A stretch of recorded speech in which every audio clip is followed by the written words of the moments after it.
ဟုတ်ကဲ့အားလုံးပဲမင်္ဂလာဗျာဒီနေ့မှာတော့ကျွန်တော်ရှင်းလင်းလုပ်ပြီးတော့မယ့်အကြောင်းအရာကတော့ကျွန်တော်တို့ရဲ့ Facebook account မှာပေါ့နော်ကျွန်တော်တို့ follower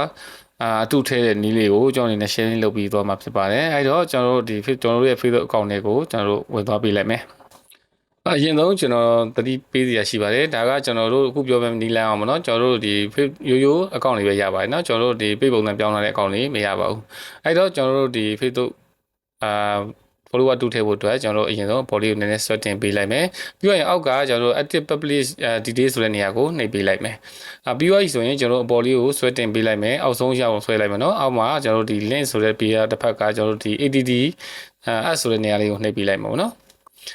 ပြီးတော့ဆိုရင်ကျွန်တော်တို့အောက်ကကျွန်တော်တို့ AD new list ကိုနှိပ်ပြီးတော့ကျွန်တော်တို့အပေါ်လေးကိုဆွဲတင်ပေးလိုက်မယ်ဆွဲတင်ပြီးတော့ကျွန်တော်တို့အောက်မှာ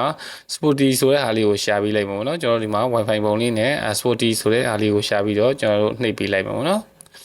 ဒီနေ့ရောက်သွားပြီဆိုရင်တော့ကျွန်တော်တို့ဒီမှာပေါ့နော်ကျွန်တော်တို့ user name ဆိုတဲ့နေရာမှာကျွန်တော်တို့ဒီမှာ follower file ဆိုပြီးတော့ကျွန်တော်တို့ follower ပိုင်းဆိုပြီးတော့အရင်ဆုံးရေးရမယ်ကျွန်တော်တို့ follower ပိုင်းရေးပြီးတော့ကျွန်တော်တို့သူ့ရဲ့အနောက်မှာကျွန်တော်တို့ကြိုက်တဲ့လောက်ကျွန်တော်တို့ follower ခု follower ကိုထည့်လို့ရတယ်ပေါ့နော်ကိုကြိုက်တဲ့လောက်ထည့်ပေးလိုက်မယ်ကျွန်တော်ကတော့ဒီမှာကျွန်တော်တို့ဒီ101ပေါ့နော် 101k ပေါ့နော်ကျွန်တော်တို့ဒီဒါဆိုရင်တော့တသိန်းနဲ့1000ဖြစ်သွားတော့ပေါ့နော်တသိန်းနဲ့1000ဖြစ်သွားပြီကျွန်တော်ဒီစမ်းပြီးတော့လုပ်ပေးလိုက်တာပေါ့နော်ဟုတ်ကဲ့ပါဒါဆိုရင်တော့ကျွန်တော်တို့ဒီအောက်မှာစိတ်ကိုနှိပ်ပြီးတော့ကျွန်တော်တို့အနောက်ကိုပြန်ထွက်လိုက်မယ်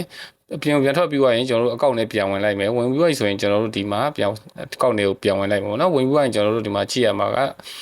ကျွန်တော်တို့ပြန်ကြည့်လိုက်ပေါ့နော်ဒီမှာ follower ပိုင်း1.1k ဆိုပြီးတော့ပြနေမှာဖြစ်ပါတယ်ပေါ့နော်အဲ့တော့ဒါကကျွန်တော်တို့ဒီ follower အတုထဲနည်းဖြစ်ပါတယ်နောက်ပြီးတော့ဒီဥစ္စာတတိထားမှာကကျွန်တော်တို့ follow line ပေါ်မှာ follower ရောင်းတဲ့လူတွေကျွန်တော်တို့ညာပြီးတော့ရောင်းတဲ့လူတွေရှိတယ်အဲ့ဒါကိုလည်းကျွန်တော်တို့ဒါခွဲပြတ်အောင်လို့ကျွန်တော်နေနဲ့ဒါ sharing လုပ်ပေးခြင်းဖြစ်ပါတယ်ပေါ့နော်အဲ့ဒါမျိုးဆိုရင်တော့ဒါအတုဖြစ်ပါတယ်ပေါ့နော်ဒါကိုကျွန်တော်တေချာလေးကြည့်ပြီးတော့ကျွန်တော်လည်းလုပ်ကြပါအောက်ကအားလုံးဆင်ပြေကြပါစေကျွန်တော်နာမည်ဆိုင်သူအောင်ဖြစ်ပါတယ်ဗျာနော်